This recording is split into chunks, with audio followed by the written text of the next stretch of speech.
कहानी। एक बुढ़िया माई थी जो चातुर्मास में पुष्कर स्नान किया करती थी। उसके एक बेटा और बहू थे।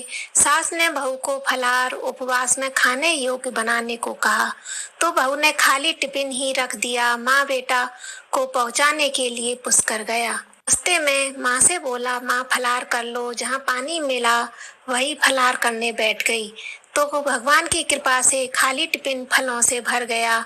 माँ ने फलाहार कर लिया। पुष्कर माँ के रहने के लिए झोंपड़ी बनाकर बेटा वापस घर आ गया। रात्रि में श्रावण मास आया और बोला, बुढ़िया माई दरवाजा खोल।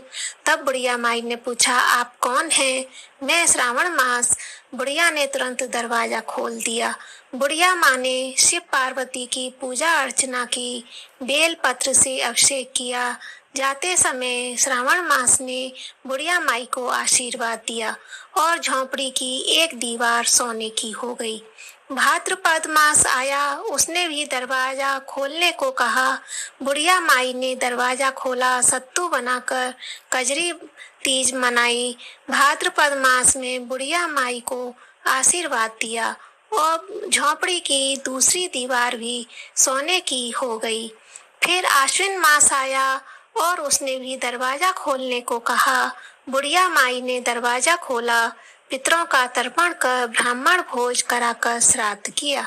नवरात्रि में माँ दुर्गा को अखंड ज्योति जलाकर प्रसन्न किया। सत्य की विजय दिवस के रूप में बुराई का अंत की खुशी में दशहरा मनाया। आश्विन मास ने जाते समय प्रसन्न होकर तीसरी दीवार भी बहुमूल्य रत्नों से जड़ित कर दी और बुढ़िया माई को सदैव प्रसन्न रहने का आशीर्वाद दिया। इन सब के बाद कार्तिक मास आया, उसने भी दरवाजा खोलने को कहा। बुढ़िया माई ने दरवाजा खोला, अति प्रसन्न मन से कार्तिक स्नान किया, दीपदान कर दिवाली, गोवर्धन पूजा, मैया भैया दूज, गोपाष्टमी, आंवला नवमी मनाई।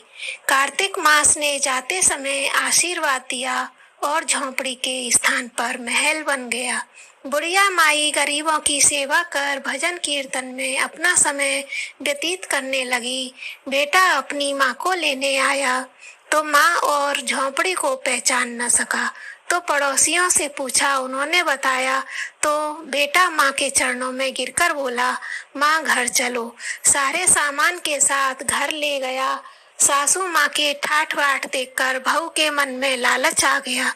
उसने अपनी माँ को भी पुष्कर छोड़कर आने को कहा तो उसका पति अपनी सास को पुष्कर छोड़कर आया, परंतु बहू की माँ की धर्म कर्म में बिल्कुल भी रुचि नहीं थी।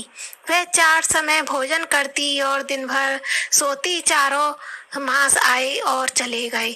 जाते समय झोंपड़ी गिर गई और बहू की माँ गधी की योनि में चली गई, क्योंकि औरत लक्ष्मी का रूप है और लक्ष्मी की तरह चंचल होना चाहिए। भगवान की पूजा और अतिथि का सम्मान, दान पुण्य करना चाहिए। बहू ने कहा, अब माँ को ले आओ। तब जवाई सास को लेने गया तो कहीं न मिली। लोगों से पूछा पर लोगों ने बताया कि तेरी सास धर्म कर्म कुछ नहीं करती थी, खाती थी और सोती थी, जिससे वह गधी योनि में चली गई। जवाई गधी योनि यानी सास को बांधकर घर ले आया। उसकी पत्नी ने पूछा, मेरी माँ कहाँ है? तब पति ने कहा, तेरे लालच की वजह से तेरी माँ गधी योनि में आ गई है। बड़े बड़े विद्वानों, ब्राह्मण, ऋषि मुनियों से पूछने पर उन्होंने बताया कि तेरी सास ने स्नान किए पानी से स्नान करने पर उसे मनुष्य योनि मिलेगी। तब बहू ने ऐसा ही किया और उसकी माँ पुनः मनुष्य योनि में आ गई। राधा दामोदर भगवान जैसा बुढ़िया माई को दिया वैसा सबको देना, कहता न सुनता न हुंकारा भरता न, हमारा सब परवारन देना। बोलो गणेश जी महाराज। कार्तिक माह में नगर बसेरे की कहानी। किसी गांव में एक भाट और एक जाट रहता था। दोनों में घनिष्ठ मित्रता थी। एक बार जाट अपनी बहन के घर जाने को तैयार हुआ तो भाट अपनी ससुराल जाने को तैयार हुआ। दोनों साथ चल पड़े तो रास्ते में रुककर एक कुएं की मुडेर पर बैठ गए। जाट ने भाट से कहा कि नगर बसेरा कर लेते हैं, इस पर भाट बोला कि तू ही नगर बसेरा कर ले, मैं तो अपनी ससुराल जा रहा हूँ, वहाँ खूब खातिरदारी होगी मेरी, तू कर ले नगर बसेरा। जाट वहीं कुएं के पास बैठ के पानी की घंटी और चावल का दाना लेकर नगर बसेरा करने लगा।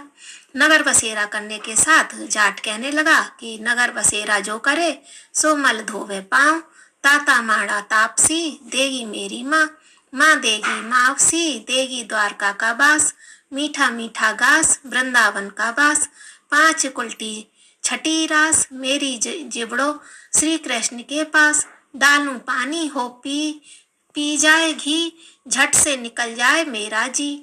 यह सब कहकर वह जाट बहन के पास चल पड़ा। जाट की बहन ने भाई के आने पर उसकी खातिरदारी की, घी बूरा के साथ भाई को जमाया, दोनों ने बैठकर ढेर सारी बातें की। इधर भाट अपने ससुराल पहुंचा तो वहां आग लगी हुई थी। आग बुझाने वह भी लग गया, जिसमें हाथ मुंह भी काले हो गए और खुद भी थोड़ा झुलस गया। ना रोटी ना पानी के लिए किसी ने पूछा। एक पड़ोसन आई तो उसने भाट की सास को कहा, जमाई आया है, जरा उसकी आवभगत कर लो। बुढ़िया बोली कि सब कुछ तो जल गया है, अब कहाँ से आवभगत करूं। तब पड़ोसन ने ही भाट को एक रोटी के साथ छाछ दी। उसने वही खाकर गुजारा किया।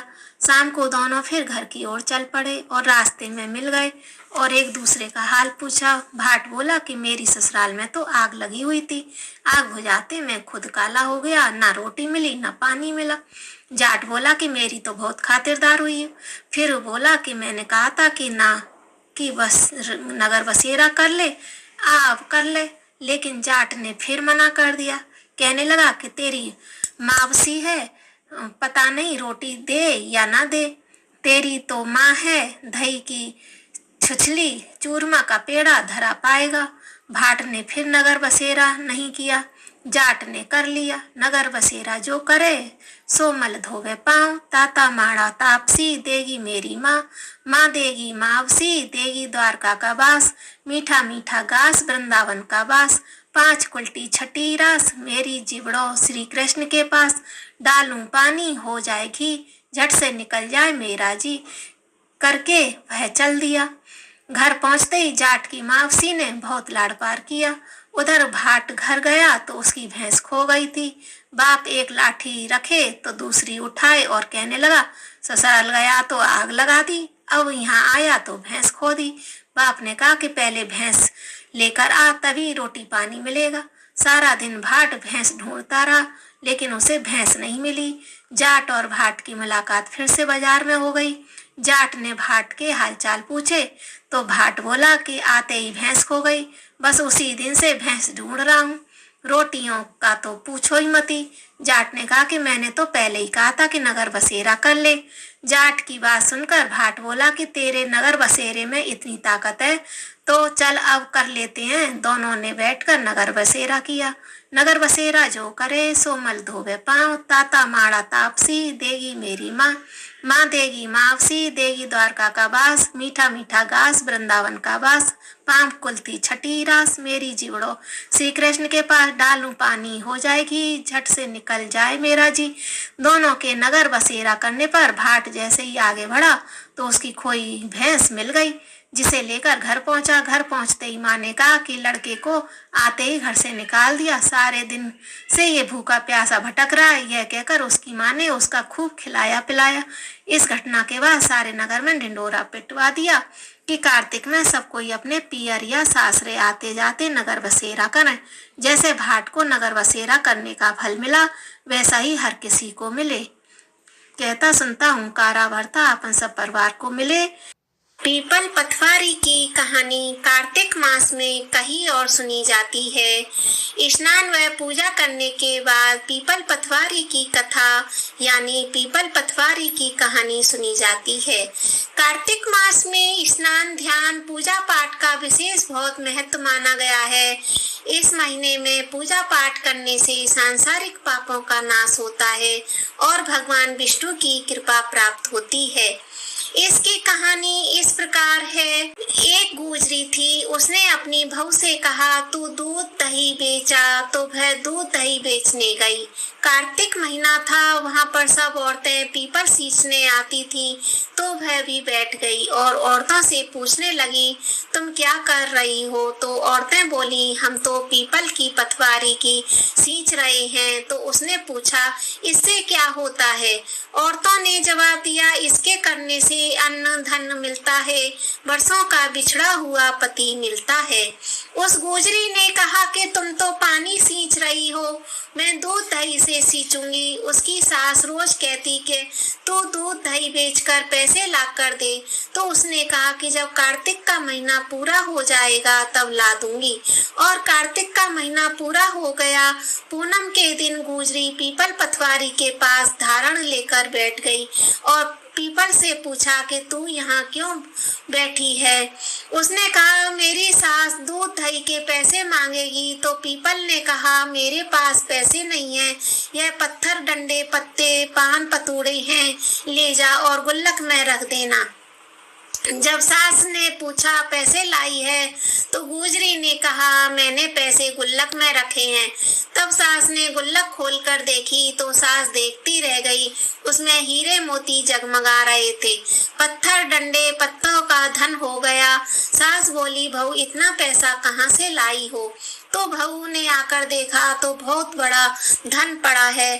तब गुजरी ने कहा, सासू जी, मैंने तो 1 महीना दूध दही से पीपल की पतवारी में सींचा था और मैंने उससे धन मांगा था तो उसने मुझे पत्थर, डंडे, पत्ते दिए थे जो मैंने गुल्लक में रख दिए थे और वह हीरे मोती हो गए। तब सासू जी ने कहा, अब की बार मैं भी पतवारी सींचूंगी। सासू दूध दही तो बेच आती और हांडी धोकर पीपल पतवारी में रखाती और बहू से कहती, तू मेरे से पैसे मांग। तो बहू ने कहा कि कभी बहू भी सास से पैसे मांगती है। तो सास बोली कि तू मेरे से पैसे मांग। तो बहू ने सास से दूध दही के पैसे मांगे। तो सासू जी पीपल पतवारी पर जाकर धरना लेकर बैठ गईं और डंडे, पान, पत्ते, भाटे उसे भी दिए और कहा, गुल्लक में जाकर रख दे। फिर बहू ने खोल कर देखा तो उसमें कीड़े मकोड़े चल रहे थे। गुजरी ने सास से कहा, ये क्या है? तब सास देखकर बोली कि पीपल पतवारी ने तेरे को तो धन अन्न दिया और मुझे कीड़े मकोड़े दिए। तब सब बोले कि बहू तो सत की सींचती थी और सासू जी धन की भूखी से सींची थी। इसलिए हे पतवारी माता, जैसे बहू को दिया वैसा सबको देना और सासू को दिया वैसा किसी को मत देना। यह थी पीपल पतवारी की कहानी। आशा है आपको लाइक, शेयर और सब्सक्राइब अधिक करें, जिससे सभी भक्तजनों को इसका पूर्ण लाभ मिल सके। जय श्री कृष्णा। राधे राधे।